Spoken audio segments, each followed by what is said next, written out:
ប្រសាសន៍អ្នកគ្រូខ្ញុំឈ្មោះមួយចាដាវីតណាទី2កូនមេរៀនទី75រឿង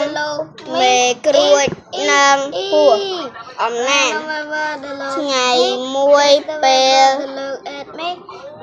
អងាចពេលញាក់ពីដំណេកមេក្រួចឃើញពស់មួយយ៉ាងធំរំព័ទ្ធជុំវិញសំបុកវាមេក្រួច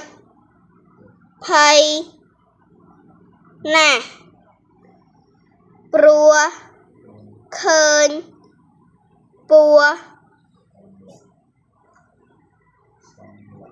សម្លឹងមើល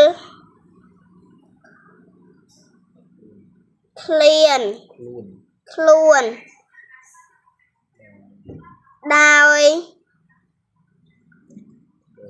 ក្តីស្រែកឃ្លាន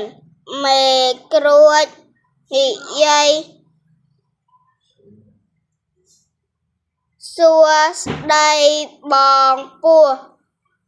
ខ្ញុំរីករាយណាស់ដោយបានជួបបងមិន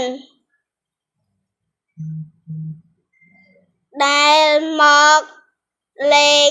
ខ្ញុំសោះដូច្នេះខ្ញុំនឹងក្នុងធ្វើអាហារជូនបងពិសាប៉ុន្តែ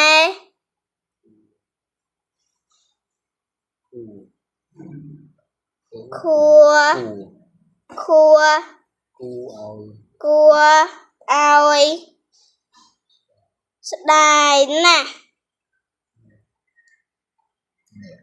អ្នកចិត្តខាងបានខ្ចីឆ្នាំងទៅបាត់ខ្ញុំនឹង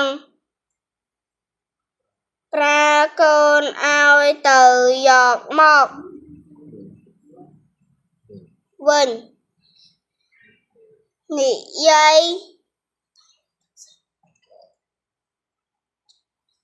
ចប់មេក្រួច